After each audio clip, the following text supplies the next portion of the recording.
Good morning, class. Uh, this is the important video for class 8 science, and the chapter name is sound. Okay. Before this video, we have discussed about the uh, s- how to produce sound, how it propagates from one place to another place, and many other things. And we have also discussed about the ear, their structures, their and their functions also. Today we will discuss about the noise and music. Okay, the topic is noise and music. Class, this is a very thin difference between both noise and music. Okay, suppose a sound are released from any sources. A sound, suppose this is a source, and a sounds are released from this source. What will be this after then? This when this sound came to you, came to your ear, then if you it gives you pleasant or or a noisily sound means those sound which disturb you, and pleasant sound means those sound which gives you happiness. Okay, so it is a difference.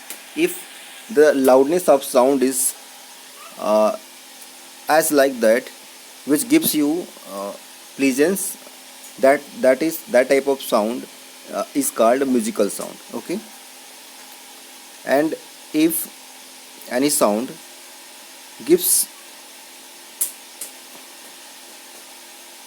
to you or feel to you very noise, that's your that is a noise pollution. Okay,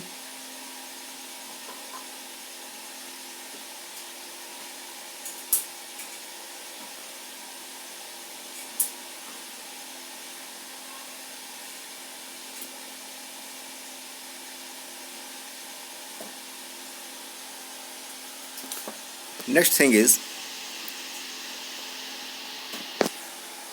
so next discuss will be on the topic is noise pollution. Noise pollution पे बात करते हैं. बोला जा रहा है कि noise pollution आप जानते हैं कि ये ऐसा पोल्यूशन होता है जो एक्सेसिव और unwanted sounds in the environment is called noise pollution. Excessive presence of excessive and unwanted sounds in the environment is called noise pollution. आप जो है नॉइस पोल्यूशन की कुछ लिस्ट तैयार कर सकते हैं. जैसे नॉइस पोल्यूशन होता किससे? व्हीकल से, explosion including bursting of crackers, machines, loud speakers and many other sources which cause the noise pollution. Okay, बोले इसके अलावा televisions and transistor radio at high volumes, some kitchen appliances, desert coolers, air conditioners and all contribute to noise pollution. Means automobile से लेकर के घर में जो kitchen में रहने वाले कुछ अप्लायंसेस होते हैं, वो सब भी क्या करते हैं? नॉइस पोल्यूशन कॉज करते हैं. एक माइंड में अभी क्वेश्चन आता होगा कि सर ये नॉइस पोल्यूशन को हम चेक कैसे करते हैं, मीन्स कैसे हम समझ सकते हैं कि ये पोल्यूशन एक लेवल से ज़्यादा बढ़ गया है. तो उसके लिए हम हमारे पास एक यूनिट होती है जिसको हम बोलते हैं decibel. That is called decibel. Decibel होती है जिसको शॉर्ट फॉर्म में हम डीबी बोलते हैं. डेसिबल यूनिट होती है, and that decibel unit shows to that sound is a noise pollution or not. Okay, one thing is important for you.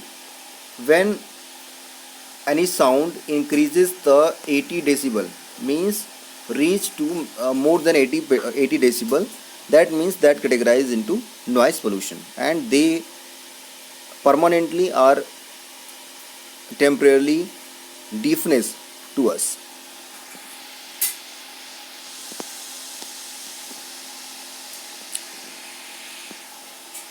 तो मैं डिस्कस किया कि measure to limit noise pollution क्या हो सकता है, किसी नॉइस पोल्यूशन को कंट्रोल करने का तरीका क्या है.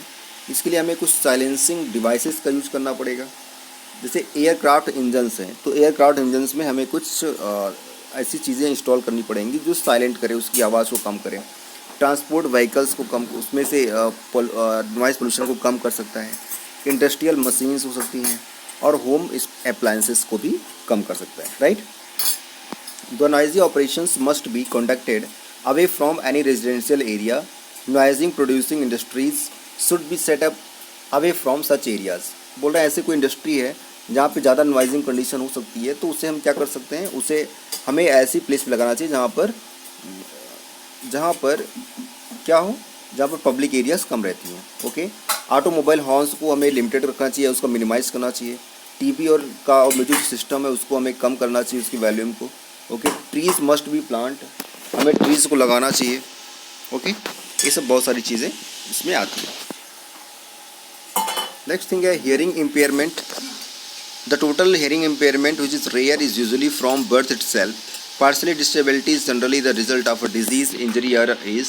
Children with impaired hearing need special care. By learning sign language, such children can communicate effectively. Because speech develops as the direct result of hearing, a child with a hearing loss may have defective speech also. Technological devices for the hearing impaired have made it possible for such person to improve their quality of life. Society can do much to improve the living environment for the hearing impaired and help them live normal lives. बोले जो total hearing impairment होता है किसी में, वो generally कहाँ होता है, बर्थ से ही होता है। बट इसके अलावा जो नॉर्मल हम देखते हैं डीफनेस दिखाई पड़ती है किसी में, वो किस में होती है, वो आफ्टर बर्थ होती है। मीन्स इस तरीके से जो नॉइज़ पोल्यूशन कॉज करने वाले साउंड्स होते हैं उसकी वजह से पार्शियल डिसेबिलिटी मिलती है। ठीक है, वन थिंग आल्सो यह चेक करना है हमें, लाउडनेस को हम डेसिबल में चेक करते हैं। जैसे अगर कोई नॉर्मल ब्रीदिंग कर रहा है, धीरे धीरे सांस ले रहा है, तो वो 10 डेसिबल साउंड रिलीज करता है। अगर सॉफ्ट विस्पर एट 5 मीटर से हो रहा है तो उसमें 30 डेसिबल होगा। नॉर्मल बातचीत हो रही है दो लोगों में या दो से ज़्यादा लोगों में, तो वहाँ पर 60 डेसिबल का साउंड रिलीज होता है। बिजी ट्रैफिक है, वहाँ पे 70 डेसिबल होता है। और जो एवरेज फैक्ट्रीज होती हैं वहाँ पर 80 डेसिबल साउंड रिलीज होता है।